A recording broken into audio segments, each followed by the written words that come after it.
எரேமியா 29ஆம் அதிகாரம் 11வது வசனம். நீங்கள் எதிர்பார்த்திருக்கும் முடிவை நான் உங்களுக்கு கொடுக்கும்படிக்கு நான் உங்கள் பேரில் நினைத்திருக்கிற நினைவுகள் அறிவேன் என்று கர்த்தர் சொல்லுகிறார். அவைகள் தீமைக்கல்ல, சமாதானத்துக்கு ஏதுவான நினைவுகளே. நன்மை வரும் என்று சந்தோஷமாய் எதிர்பாருங்கள். இதான் பாருங்க, தொடர்ந்து அதை பார்த்துட்டு வரும். தேவன் நமக்கு நன்மை செய்யணுன்றதுதான் அவருடைய நோக்கமே. ஒரு நாள் அவர் நமக்கு தீமை செய்யணும்னு அவர் நினைச்சதே கிடையாது. அப்படி எண்ணங்களும் அவர் கிடையவே கிடையாது. மாறா நம்ம வாழ்க்கையில தீமைகள் எல்லாவற்றையும் நன்மையை மாற்றி தரணும்னு தேவன் விரும்புகிறார். ரோமர் 8:28 சொல்லுது பாருங்க, அன்றியும் தீர்மானத்தின்படி அழைக்கப்பட்டவளா தேவனிடத்தில் அன்பு கூறுவதற்கு சகலம் நன்மைக்கு ஏதுவான வகையில அதை நடத்துறாராம், மாற்றி காமிக்கிறாராம். அப்ப தீமைன்றது கர்த்தருக்கு பிடிக்காது. ஒரு மனுஷன் வியாதியில் இருக்கிறதோ, வறுமையில் இருக்கிறதோ, நோயில் இருக்கிறதோ, தோல்வியில் இருக்கிறதோ, அது அவருக்கு பிடிக்காது பாருங்க. ஏன்னா கர்த்தர் மனுஷனை அப்படி உண்டாக்கல. கர்த்தர் மனுஷனை ஒரு வெற்றியின் சின்னமா உண்டாக்குனார். இந்த பூமிக்கு ஒரு கிரீடமா அவனை உண்டாக்குனார். அவன் தான் இந்த பூமி ஆளுகை செய்யணும்னு ஆசைப்பட்டார். அதனாலதான் மனுஷன் வாழ்க்கையை பார்க்கும்போது அவருக்கு மனதுருகம் இருக்கு. இந்த பூமியில இயேசு இறங்கி வரும்போது கூட இந்த வார்த்தை நீங்க பார்க்கலாம் பாருங்க, மனதுருகி அவர்களை தொட்டார். அவங்க மேல ரொம்ப விருப்பம் உள்ளவராக இருக்கிறார். ஒரு ஜனம் அப்படி இருக்கிறத அவர் அப்படி ஏற்றுக்கொள்ளவே இல்லை. சொல்றான், ஒரு ஓய்வு நாள்ல நீ இப்படி செய்யலாமா? அது கூட ஏற்று சொல்றார் பாருங்க, ஒரு ஆபிரகாம் குமாரத்தை இப்படி இருக்கல் ஆகாது, சாத்தான் இவளை கட்டி வைத்திருக்கிறான்றார். அப்ப பிசாசுடைய வேலையை பொய் பாருங்க, ஏமாத்துறது, பொய் பேசுறது, நயவஞ்சகமா பேசுறது, மனுஷனை தீமைக்கு நேராக கொண்டு போறது, இதெல்லாம் அவனுடைய வேலை. இதுதான் அவன் செய்யறான். தேவன் மனுஷனை ஆதியில நல்ல அருமையா வச்சிருந்தாரு. அந்த மனுஷன் வாழ்க்கையில் ஒரு நயவஞ்சகமான வகையில, தந்திரமான வகையில அவனுக்குள்ளாக காரியங்களை கொண்டு போய் அவனை அறியாமையில வீழ்த்தி பாவத்தினால அவன் வாழ்க்கையை சீரழிச்சிடறான். இது பிசாசுடைய வேலை. ஆனா கர்த்தர் அப்படி செய்யறது இல்லை. ஆண்டவர் சொல்றாரு பாருங்க, நீங்கள் எதிர்பார்த்திருக்கும் முடிவை நான் உங்களுக்கு கொடுக்கும்படிக்கு. அப்ப தேவனாவே மனதில் ஒரு நல்ல படம் ஒன்று வச்சுங்க. எப்பவும் கர்த்தர் எனக்கு நன்மை செய்யும்படி என்னை அழைத்திருக்கிறார்.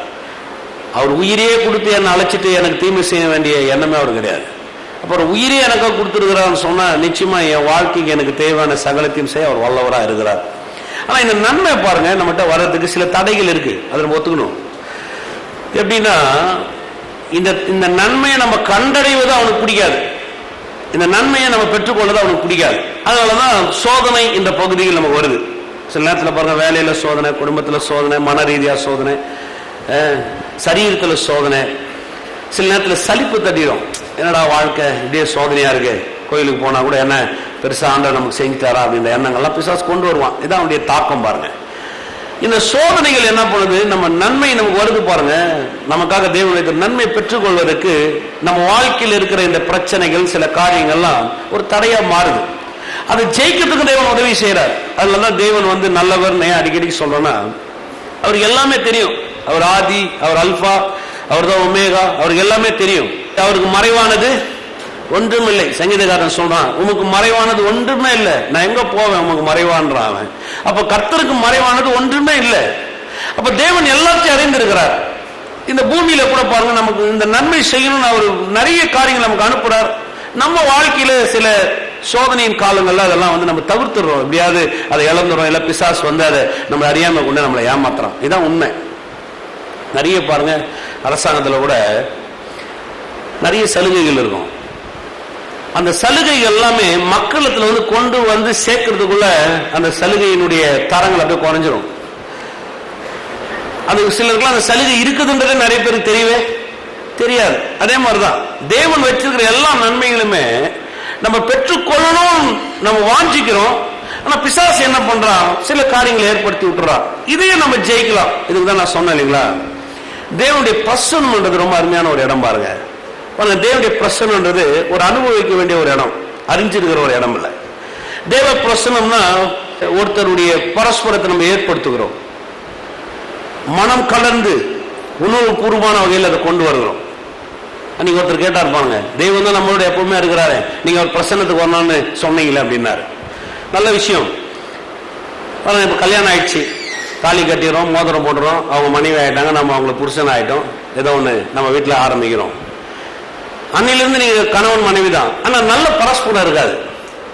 ரெண்டு பேரும் உட்காந்து நல்லா பேசவே மாட்டாங்க. நிறைய பேர் நேரமே அவங்களுக்கு இருக்காது. நீங்க பாருங்க, காலையில இருந்து சாயங்காலமோ, காலையில இருந்து சாயங்காலம், காலையில சாயங்காலம் வேலைக்கு போய் வருவோம், உட்காருவோம், நேரம் இருக்காது, பேச முடியாது. பக்கத்துல கூட உட்காரதுக்கு நமக்கு நேரமே நீங்களே கொஞ்சம் யோசிச்சு பாருங்க. உங்க மனைவி கிட்ட நீங்க உட்காந்து அரை மணி நேரம் பேசி இருக்கிற நேரங்களை கொஞ்சம் எண்ணி பாருங்க. நீங்களே யோசிப்போம், ஐயோ அந்த கொடுமையான நேரத்தை ஏன் சொல்றீங்க பாஸ்டர்? நீங்க உண்மைதானே, உட்காரவே மாட்டோம் நம்மளால நேரமே. நீங்க யோசிச்சு பாருங்களேன், உங்களுக்கு கல்யாணம் ஆயிடுச்சு, ஆனா அவங்க 2 பேரும் எந்த அளவுக்கு ஒன்றாய் இணைந்து அமர்ந்து பேசி காரியத்தை நீங்க வாய்க்க பண்றீங்களோ அப்போதான் உங்க குடும்பத்தில் வெற்றி இருக்கும்.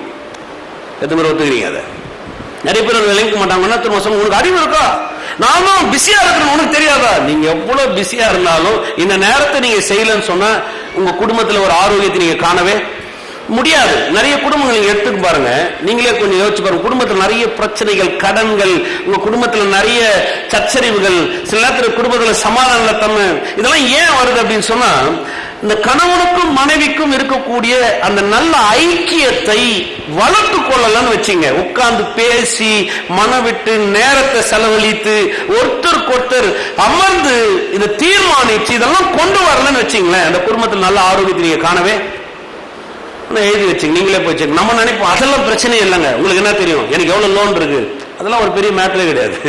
நீங்க 2 பேரும் ஒன்னா அமர்ந்து உங்க வாழ்க்கை நீங்க ஒன்னா செலவிட்டு பாருங்க, உங்க வாழ்க்கை சீரும் சிறப்புமா இருக்கும். இதே மாதிரிதான் கர்த்தர், அவர் நம்மளை ரட்சித்துட்டாரு.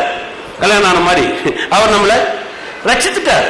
அவர் நம்மளை விட்டு விலகுறதும், அவர் நம்மளை கைவிடுறதும் கிடையாது. ஆனா நமக்கு என்னவா இருக்கிறது இல்ல, நேரம் இருக்கிறது இல்ல, நம்ம போய் உட்கார்றது இல்ல, நம்ம அவரோட ஸ்பெண்ட் பண்றது இல்ல, அப்படி வார்த்தையை நம்ம படிக்கிறது இல்ல, அவரோடு கூட அமர்ந்து காரியங்களை குறித்து நிறைய யோசிக்கிறது இல்ல, அவரோடு கூட எந்த அளவுக்கு நம்ம ஐக்கியத்தை வளர்த்துக் கொள்ளணுமோ அந்த ஐக்கியத்தின் நேரங்களை நிறைய இடைவெளி விட்டுருவோம். நமக்கு நேரம் இல்லை, நேரம் இல்லை, நேரம் இல்லை, நேரம் இல்லை, நேரம் இல்லை, நேரம் இல்லை, நேரம் போகும்போது உங்க வாழ்க்கையில பாருங்க, இந்த ஐக்கியத்தில் இடைவெளி வரும்போது நிறைய பிரச்சனைகள் அந்த இடத்துல உள்ள வர ஆரம்பிச்சிடும். இந்த நிறைய பிரச்சனைகள் உள்ள வரும்போது நமக்கு என்ன தோணும்னா, அதெல்லாம் தானா போயிடும். இல்ல, திரும்ப அந்த ஐக்கியம் வர வேண்டியது, திரும்ப அந்த பேசிதான் எல்லாவற்றையும் சரி செய்ய வேண்டிய காரியம். ஆமா இல்லைங்களா? சில நேரத்தில் நம்ம அதை யோசிக்கவே மாட்டோம் பாருங்க. கணவன் மனைவி உறவுன்னு வரும்போது என்னத்தை உட்காந்து பேச சொல்றீங்க பாச, அதுக்கு எது கல்யாணம் பண்ண, என்னத்தை நாங்க போய் உட்காராது, நீங்க உட்காந்து பாருங்க. 2 பேரும் பேசக்கூட வேணாம், உடனே நீங்களே 2 பேரும் போய் நல்லா 2 கப்ல காஃபி எடுத்துங்க. தினமும் ஒரு 20 நிமிஷம் என்ன வேலைனா இருக்கட்டும், நீங்க 2 பேரும் போய் சோஃபால உட்காந்து 2 பேரும் காஃபி குடிச்சிட்டு பக்கத்துல அமைதியா உட்காந்துட்டு ஒருத்தர் பார்த்து பாருங்க, உங்களுக்கே தெரியும் ஒரு உணர்வு உங்களுக்கு உள்ள வரும். எத்தனை ஒத்துக்கிறீங்க? அதை புதுசா சொல்ற மாதிரி இது உட்காந்துருக்கீங்களா? அமைதியா உட்காந்து பாருங்களா. இப்ப உண்மையா 2 பேரும் பக்கத்துல ஒருத்தருக்கு ஒருத்தர் உட்காந்து ஒரு பெருமூச்சு விட்டு, எப்படி பாருச்சு, நீங்க என்னமா நடந்துச்சு, நீங்க என்ன பண்ணீங்க, எப்படி நடந்துச்சு, சும்மா ஒரு 20 நிமிஷம் பேசி பாருங்க. நான் சொல்றேன், ஒரு மகிழ்ச்சி இருக்கும் பாருங்க. எப்ப பார்த்தா மூஞ்ச கட்டு கட்டு கட்டு கட்டுன்னு வச்சு சுத்தின்னு இருந்தா வீட்டுல எப்படி இருக்குன்னு நினைக்கிறீங்க? வரும்போதெல்லாம் உங்களுக்கு என்ன தெரியும், ஸ்கூல் டியூஷன் போயிருந்தேன், நீங்க வந்த உடனே உங்க பக்கத்துல வந்து உட்காரதான் என்னுடைய வேலையா? உங்களுக்கு வேலை வெட்டியே கிடையாது. ஏந்து போங்க, சும்மா போய் அவங்க ஸ்கூல்ல வந்து கூப்பிட்டு வாங்க, ஹோம்ஒர்க் வேற அவ்வளவு இருக்குது, ஏந்து வாழ்க்கையே போயிடுவாங்க. அவ்வளவு அவர் ஒரு பக்கம் டென்ஷனா இருப்பாரு, நீங்க ஒரு பக்கம். உடனே அவர் யோசிப்பாரு, கரெக்ட், உடனே லேப்டாப் தூக்கி வச்சு ஆன் பண்ணிப்பாரு.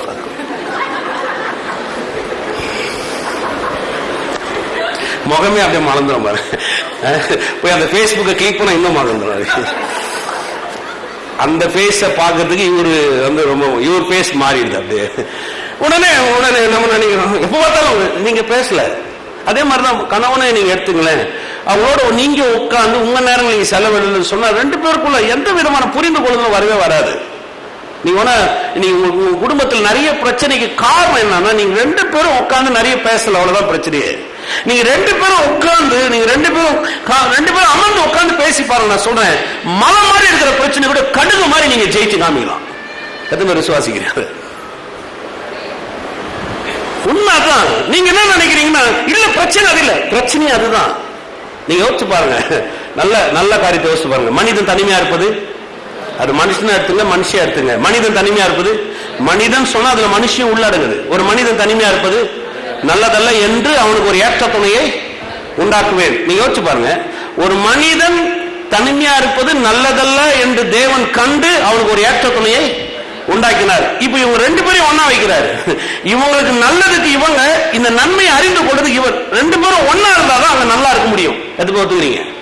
இப்ப இவங்க 2 பேரும் ஒன்னா இல்லன்னு சொன்னா 2 பேருக்குள்ள ஒரு பரஸ்பரம் ஒரு நேரத்தை செலவிடுறது, 2 பேரும் ஒரு காரியத்தை அமர்ந்து பண்ணன்னு சொன்னா அந்த இடத்துல எந்த நன்மையும் இருக்கவே முடியாது. அதனாலதான் பிசாசு உள்ள வந்தான். பிசாசு ஏன் உள்ள வந்தான்? பிசாசு எப்படி உள்ள வரான் யோசிச்சு பாருங்க. மனிதன் தனிமையா இருப்பது நல்லதான் சொல்லுங்களேன். மனிதன் தனிமையா இருப்பது நல்லதல்ல. அப்ப மனுஷன் தனியா இருக்கிறது நல்லதல்லன்னா ஆதாம் கூடவே ஏவாள் என்ன பண்ணிருக்கணும்?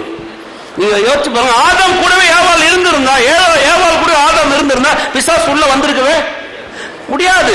அப்ப பிசாசியே உள்ள வந்தா ஏன் அப்படிப்பட்ட ஒரு காரியம் வருது? நீங்க கொஞ்சம் யோசிச்சு பாருங்க. அப்போ நன்மைன்றது என்னன்னா அங்க இணைஞ்சு நிக்கிறாங்க, அங்க நன்மை எல்லாமே கண்டாடிடும். அதனால பாருங்க, பிசாசுக்கு இடம் கூடாதுன்னு சொன்னா உங்கள் உறவுகள் மத்தியில, ஒரு கணவன் மனைவி மத்தியில ஒரு இடைவெளி கூட வரக்கூடாது. அந்த இடைவெளி என்ன ஆகுன்னா நாளாக நாளாக நாளாக நாளாக நாளாக நாளாக நாளாக பிசாசுக்கு ஒரு பெரிய கோட்டையே கட்டுறளவுக்கு இடம் கொடுத்துருவீங்க. உடனுக்குடனே அது சரி பண்றோம். அதே மாதிரி தேவ பிரசனம். தேவன் ஏன் மனுஷனோட இடைப்பட விரும்புகிறார்னா, தேவன் இல்லாமல் மனுஷங்களை ஒண்ணுமே செய்ய முடியாது. தேவனோடு நீங்க ஐக்கியப்படாமல், தேவ பிரசன்னத்தோடு நீங்க அமராமல் உங்க வாழ்க்கையை நீங்க ஒரு சீரான காரியத்துல உங்களால கொண்டு போகவே முடியாது. சில காரியத்துல உங்களுக்கு எடுத்து காமிக்கிறோம் பாருங்க. இந்த ஆவிக்குரிய வாழ்க்கைன்னு சொல்றோம் இல்லைங்களா? இந்த ஆவிக்குரிய வாழ்க்கையில மனுஷன் வந்து ஒரு ஆவியா சிருஷ்டிக்கப்பட்டிருக்கிறான். நான் ஒரு ஆவி, எதுவுமே நம்புறீங்க?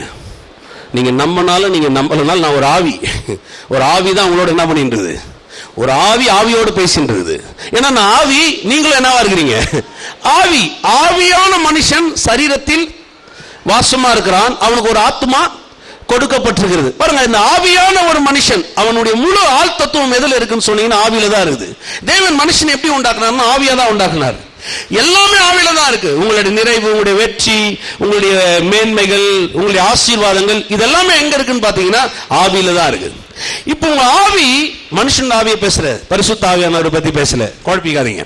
இப்போ உங்களுடைய ஆவி சிருஷ்டிக்கப்பட்ட தேவனோடு கூட ஒரு ஐக்கியத்தையோ ஒரு தொடர்பையோ நீங்க வளர்த்துக் கொள்ளாமல் போனா, அந்த சம்பந்தத்தை ஏற்படுத்திக் கொள்ளாமல் போன, அந்த ஐக்கியத்தை, அந்த பிரசன்னத்தை நீங்க அனுபவிக்காம போனீங்கன்னு சொன்னா உங்க வாழ்க்கையில நீங்க அதை பெற்றுக்கொள்ளவே முடியாது. அதனாலதான் பாருங்க, வறண்ட நிலத்தை வயல்வெளியாய் மாற்றுகிறார் நம்ம சொல்றோம் இல்லைங்களா? வறண்ட நிலத்தை வயல்வெளியாய் மாற்றுகிறார்னு சொன்னா எப்படி நமக்கு தெரியும் இல்லையா? வறண்ட நிலங்க, அந்த வறண்ட நிலத்தை வயல்வெளியா மாற்றார். அநேக நேரத்தில் நீங்க பாருங்க, நம்முடைய ஆவி கூட ஒரு வறண்ட நிலம் மாதிரி ஆயிடும். சில நேரத்தில் ஆவிக்குரிய வாழ்க்கை பிடிக்காது, சில நேரத்தில் ஜெபம் பண்ண பிடிக்காது, சில நேரத்தில் வேத வாசிக்க பிடிக்காது, சில நேரத்தில் கோயிலுக்கு போறது பிடிக்காது, சில நேரத்தில் பிரசங்கம் கேட்க பிடிக்காது, சில நேரத்தில் பாஸ்டர் பிடிக்காது. அது எல்லாரும் தெரியுறீங்க பாருங்க. பாஸ்டர் பிடிக்காது, சில நேரத்தில் எதுவுமே பிடிக்காது. ஏன் பிடிக்கல? ஏன் நமக்கு அதெல்லாம் வரமாட்டேங்குது? சில நேரத்தில் வாழ்க்கை பிடிக்காது, சில நேரத்தில் சாப்பிடுறதுக்கு பிடிக்காது, சில நேரத்தில் தூங்க பிடிக்காது, சில நேரத்தில் நமக்கு வேலை செய்ய பிடிக்காது, சில நேரத்தில் எதுவுமே பிடிக்காது. வாழ்க்கை அப்படின்ற மாதிரி இருக்கும். நமக்கு நம்ம சமாதானப்படுத்திக்குவோம். என்ன பண்றது? பிறந்திருக்கிறோம், எல்லாத்தையும் நம்ம அட்ஜஸ்ட் பண்ணி வாழ்ந்துதான் ஆகணும். இந்த ஆவியினுடைய வறண்ட தன்மை தான் நம்ம வாழ்க்கையை ஒரு வனாந்தரமா ஆக்குது. இந்த ஆவியில் இருக்கிற வறண்ட தன்மையும் தேவன் ஒருத்தர் தான் மாற்ற முடியும். எத்தனை பேர் விசுவாசிக்கிறீங்க? நிறைய பேர் நம்ம நினைக்கிறோம் பாருங்க, வறண்ட நிலத்தை வயல்வெளியா மாற்றுகிறார், வறண்ட நிலத்தை வயல்வெளியா மாற்றுகிறார்னா அவர் நம்மோடு கூட தான் இருக்கிறார். சில காரியத்தை நான் உங்களுக்கு எடுத்து காமிக்கிறேன். அவர் நம்மோடு கூட தான் இருக்கிறார். அவர் நம்ம விட்டு விலகுதுங்களே, அவர் நம்மை கைவிடுங்கள் என்று அவர் சொல்லி இருக்கிறாரே, அவர் நம்மோடு தான் இருக்கிறார். சில காரியத்தை எடுத்து காமிக்கிறேன் வாங்க. ஆதியாகமம் 1ஆம் அதிகாரம் 1வது வசனம் 2வது வசனத்தை வாசிக்கிறோம் பாருங்க. ஆதியிலே தேவன் வானத்தையும் பூமியும் சிருஷ்டித்தார். பூமியானது ஒழுங்கின்மையும் வெறுமையாய் இருந்தது, ஆழத்தின் மேல் இருள் இருந்தது, தேவ ஆவியானவர் ஜலத்தின் மேல் அசைவாடி கொண்டிருந்தார். நல்ல காரியம் பாருங்க. ஆதியிலே தேவன் வானத்தையும் பூமியும் சிருஷ்டித்தார். 2வது வசனம் சொல்லுது பூமியானது ஒழுங்கின்மையும் வெறுமையா இருந்தார். அவர் சிருஷ்டித்தார் வார்த்தையில நீங்க யோசிச்சு பாருங்க. தேவன் ஒழுங்கினமானதை சிருஷ்டிக்க மாட்டார், வெறுமையானதை சிருஷ்டிக்க மாட்டார். தேவன் சிருஷ்டித்தால் சொன்னாங்க எல்லாமே ஒரு பரிபூர்ணம் இருக்கும். தேவன் சிருஷ்டித்தால் சொன்னாங்க எல்லாமே நிறைவு இருக்கும். எல்லாமே அங்க வந்து தேவன் சொன்னார், அவர் வந்து பரிபூர்ணவர். இப்போ 1வது வசனத்துக்கும் 2வது வசனத்துக்கு இடையில ஒண்ணு நடந்தது. அந்த 1வது வசனத்துக்கும் 2வது வசனத்துக்கும் நடுவில் என்ன நடந்ததுன்றது ரொம்ப முக்கியம். நீங்க போய் வாசிச்சீங்க எசேக்கியேல் தீர்க்கதரிசன புத்தகத்துல, பிசாசு வந்து ஆகாதம் பூமியில விழுந்ததுனால அந்த பூமி வந்து ஒழுங்கின்மை ஆயிடுச்சு, வெறுமை ஆயிடுச்சு. அதை தான் சொல்றாங்க. வேத வல்லுநர்கள் எடுக்கும் போது அதை தான் வச்சு அவங்க வியாக்கணம் பண்றாங்க. ஆதியிலே இந்த பிரசங்கத்தை நான் பண்ணியிருப்பேன் ஒரு 5 வருஷத்துக்கு முன்னாடி நினைக்கிறேன். 5 வருஷத்துக்கு முன்னாடி அது ஒரு செவ்வாய்க்கிழமையில பைபிள் ஸ்டடியில் எடுத்தேன். ஆதியிலே அப்படின்ற வார்த்தையை வச்சு எடுத்தேன். நீங்க வேணும்னா அந்த சீடி வாங்கி கேட்கலாம். ஆதியில தேவன் வானத்து பூமியை சிருஷ்டித்தார். அதுக்கப்புறம் வெறுமை ஒழுங்கினம் இருக்குது. ஆனா அங்க ஒண்ணு இருக்குது, தேவ ஆவியானவர் அங்கு அசைவாடி கொண்டிருந்தார். பாருங்க, சிருஷ்டித்தார், ஒழுங்கினமா இருக்குது, அங்க வெறுமை இருக்குது, ஆனா ஆவியானவர் அங்க. அதேதான் பாருங்க, நீங்க மீட்பு கூட வரலாம். தேவன் நம்மளை மீட்டெடுத்தார், நம்மளை மீட்டெடுத்துட்டார், நம்மளை ரட்சித்துட்டார், நம்மளை எல்லாவற்றையும் செய்தார். ஆனா அநேக நேரத்தில் நமக்குள்ள நிறைய இந்த ஒழுங்கினங்கள் இருக்கு, நிறைய ஒழுங்கினமான காரியங்கள், நிறைய வெறுமைகள். சில நேரத்தில் நமக்கு ரட்சிக்கப்பட்டிருக்கிற நமக்கு சில நேரத்தில் சில சில சில விஷயம் நமக்கு புரிய மாட்டேங்குது. ஏன் இப்படி ஆகுது, ஏன் இப்படி நடக்கணும், ஏன் இப்படி இருக்கணும். சில நேரத்தில் நமக்கு ஒரு வாழ்க்கையை குறித்து ஒரு அனுபவிக்க முடியாத சில காரியம் நமக்குள்ள ஏற்படுது. வேதம் சொல்லுது பாருங்க, தேவ ஆவியானவர் ஜலத்தின் மேல். ஆவியான நமக்குள்ள இருக்கிறாரா? இருக்கிறாரா? எத்தனை விசுவாசிக்கிறீங்க? அப்ப தேவ ஆவியானவர் இருக்கிறார். எப்படி அந்த வெறுமையை மாத்துறது, எப்படி அந்த ஒழுங்கினத்தை மாத்துறது? 3வது வசனம் சொல்லுது பாருங்க, தேவன் வெளிச்சம் உண்டாக கடவுள் என்று சொன்னார், உடனே வெளிச்சம் உண்டாயிற்று. அப்ப தேவனுடைய ஆவியானவர் தேவ வார்த்தையை கொண்டு மனிதனுடைய ஆவியில் இருக்கிற அந்த வெறுமை, அந்த ஒழுங்கினம், அந்த சிருஷ்டித்த காரியங்கள் எல்லாவற்றையும் மீண்டும் நிலவரப்படுத்துகிறார். எத்தனை பேர் விசுவாசிக்கிறீங்க? அல்லேலூயா. அதனால நான் அதிகமாக சொல்லுவேன் பாருங்க, சோதராதீங்க. தேவ பிரசன்னம் மிக வல்லமை வாய்ந்த ஒரு இடம். தேவ பிரசன்னம் என்பது மீண்டும் எல்லாவற்றையும் ஒழுங்காக்கி சீராக்கி மீண்டும் கொண்டு வரக்கூடிய ஒரு இடம் பாருங்க. அப்ப தேவ ஆவியானவர் நமக்கு என்ன உதவி செய்யறாருன்னா, எப்பெல்லாம் தேவ பிரசன்னத்துக்குள்ள வரமோ, எப்பெல்லாம் அந்த தேவ பிரசன்னத்துக்குள்ள நம்ம நுழைய ஆரம்பிக்கிறோமோ, நான் சொன்னேன் இல்லைங்களா, தாலி கட்டியாச்சு, எப்பெல்லாம் நீங்க போய் சோப்பால உட்கார்ந்து பேசுறீங்களோ அப்பதான் நிறைய விஷயங்கள் புரிய ஆரம்பிக்கும். எத்தனை பேர் ஒத்துக்கிறீங்க? நீ பேசாமே இருந்து பாருங்களேன், வாழ்க்கைய அந்த அந்த குடும்ப வாழ்க்கையிலே ஒரு பெரிய வெற்றி நீங்க காணவே முடியாது. நிறைய பேர் நம்ம என்ன நினைச்சிட்டு தெரியுமா, நிறைய ஆண்கள்லாம் நினைச்சிட்டு இருக்காங்க, அதெல்லாம் ஒண்ணும் இல்லை, சமாளிச்சு போட்டா போதும், எப்படியோ பார்த்துக்கிறாங்க, எல்லாம் சரியாயிடும், அப்படியே போயிடும் அப்படின்னு நினைக்கிறாங்க. நிச்சயமா சொல்றேன், அது தோல்வியான ஒரு வாழ்க்கை. எந்த அளவுக்கு உங்க வேலையில, எந்த அளவுக்கு உங்களுடைய சம்பாதிக்கிறதுல, எந்த அளவுக்கு உங்களுடைய பிஸி ஷெட்யூல் கவனத்தை செலுத்துறீங்களோ அந்த விட இரட்டத்தனையான மடங்கு உங்க குடும்பத்தில் நீங்க கவனம் செலுத்தி தான் ஆகணும். அதே மாதிரி பெண்களுக்கு சொல்றோம் பாருங்க, எந்த அளவுக்கு நீங்க வீட்டு அலுவலகத்தில் இருக்கீங்களோ, எந்த அளவுக்கு உங்க பிள்ளைய வளர்க்கறதுல பாத்துக்கிறீங்களோ அதை விட இரட்டத்தனையான நேரங்களை கணவனோடு இருக்கிற செலவு பண்றதுக்கு நேரங்களை ஒதுக்கிதான் ஆகணும். அப்படி ஒதுக்கும் பொழுது மாத்திரம் தான் நான் சொல்றேன் பாருங்க, நிறைய மாற்றங்களை உங்களால் கண்டு கொள்ள முடியும். அதே மாதிரி தேவனிடத்துல எந்த அளவுக்கு நீங்க பிஸியா இருந்தாலும், எந்த அளவுக்கு வேலையிலோ வெளியிலோ எவ்வளவு விரைவா இருந்தாலும் சரி, எந்த அளவுல இருந்தாலும் தேவனோடு கூட நீங்க வந்து எந்த அளவுக்கு அமர்றீங்களோ அந்த இடத்துலதான் உங்க வாழ்க்கையினுடைய பரிமாற்றங்களை உங்களால காண முடியும். எதுவுமே விசுவாசிக்கிறீங்க? இது அனுபவிக்கிறது. இது என்னது? இது என்னதுங்க? இது அனுபவிக்கிறது. இது வந்து நீங்க எப்படி பெற்றுக்கொள்ளவே முடியாது, இதை யாராலையும் உங்களுக்கு தரவே முடியாது. நீங்க யோசிச்சு பாருங்க, உங்க கணவன் மனைவிக்குள்ளாக இருவரும் ஒன்றாய் அமர்ந்து நீங்கள் பெற்றக்கூடிய அந்த சந்தோஷத்தை இன்னொருத்தர் உங்களுக்கு தரவே முடியாது. இம்பாசிபிள். அதை நீங்க பெற்றுக்கொள்ளவே முடியாது. அதே மாதிரிதான் இது. நீங்கள் தேவனோடு அமர்ந்து தேவ பிரசன்னத்துல நீங்க பெற்றுக்கொள்ளக்கூடிய உங்க உணர்வு பூர்வமான இந்த காரியத்தை வேற யாராலையும் உங்களுக்கு தரவே முடியாது. எத்தனை விசுவாசிக்கிறீங்க? அப்பதான் விளங்குது பாருங்க. அது அனுபவிக்கிறது. அது அனுபவிக்கிறவங்களுக்கு தான் அது தெரியும், அது அனுபவிக்கிறவங்களுக்கு தான் அது புரியும். அதை எப்படி பெற்றுக்கொள்றது, எப்படி அது ஒரு உணர்வு பூர்வமான ஒரு காரியம் பாருங்க. எத்தனை பேர் விசுவாசிக்கிறீங்க? அல்லேலூயா. அதான் உண்மை பாருங்க. இது வந்து நம்ம நிறைய நேரத்தில் நினைக்கிறோம்னா, தேவ பிரசன்னம் சொன்னோம்னா கொஞ்ச நேரம் போய் உட்காந்து ஏதோ பேசிட்டு வந்தோம். இல்ல, உங்களுடைய முழு காரியமும் அதுல உள்ளடங்கி இருக்கிறது நீங்க புரிஞ்சுக்கணும். நிறைய காரியத்தை நீங்க எடுத்து நான் காமிக்க விரும்புறேன்.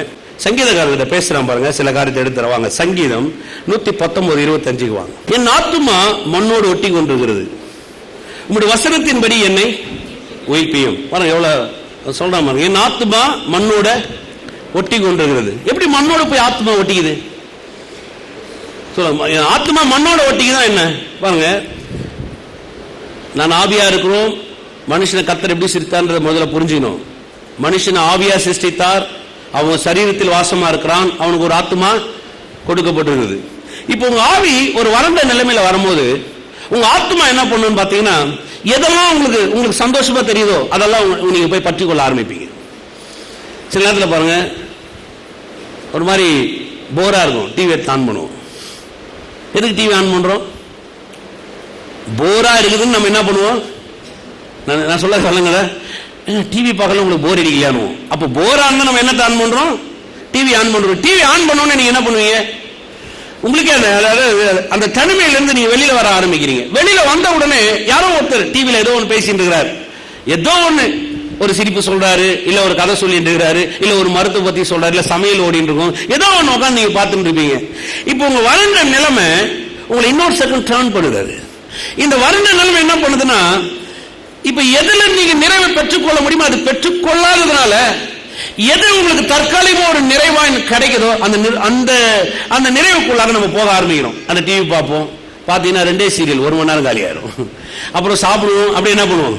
தூங்குவோம். திருப்பி யாராவது ஒருத்தர் வீட்டுக்கு வருவாங்க, இல்ல ஒரு போன் எடுப்பீங்க, போன்ல கொஞ்ச நேரம் பேசுவீங்க, பழைய கதையா இருக்கும், ரொம்ப பழைய சினிமாவா இருக்கும்.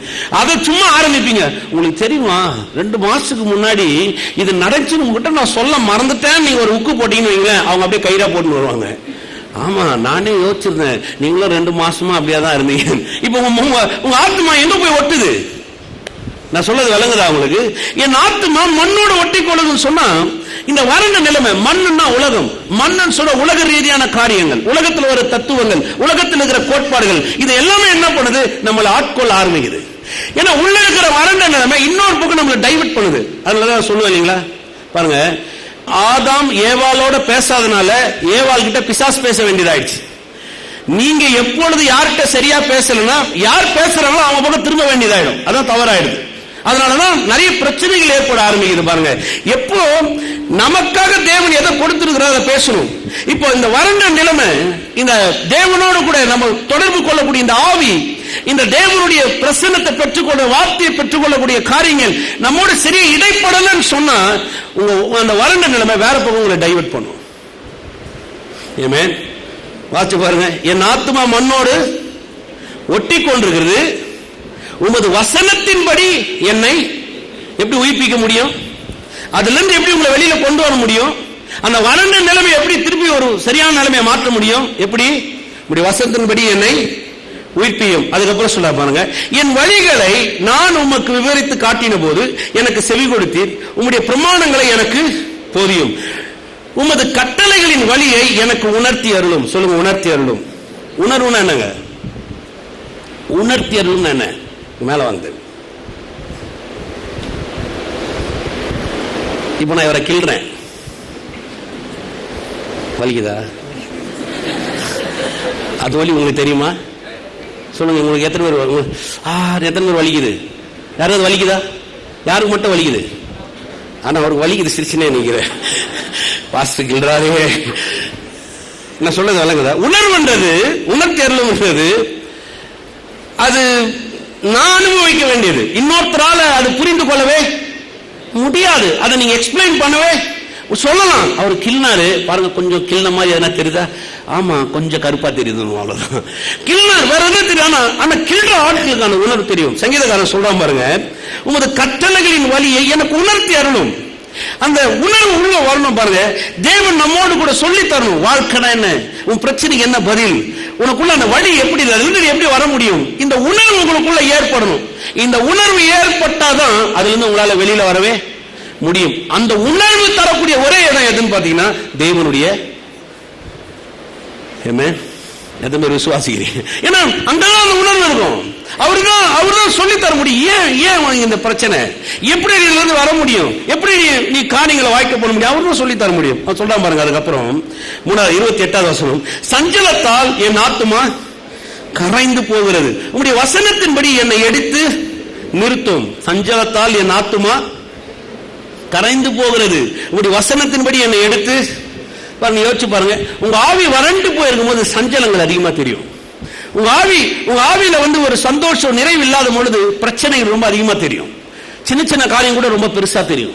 சின்ன சின்ன விஷயம் கூட நம்மள அப்படியே ஒரு டிப்ரெஸ் ஆக்கி விட்டுரும். அது சின்ன விஷயமா இருக்கும், ஆனா அதுக்கே நம்ம அப்படியே ஐயோ என்ன இப்படி ஆயிப்போச்சு, இப்படி இந்த மாதிரி நடந்துருக்க கூடாது.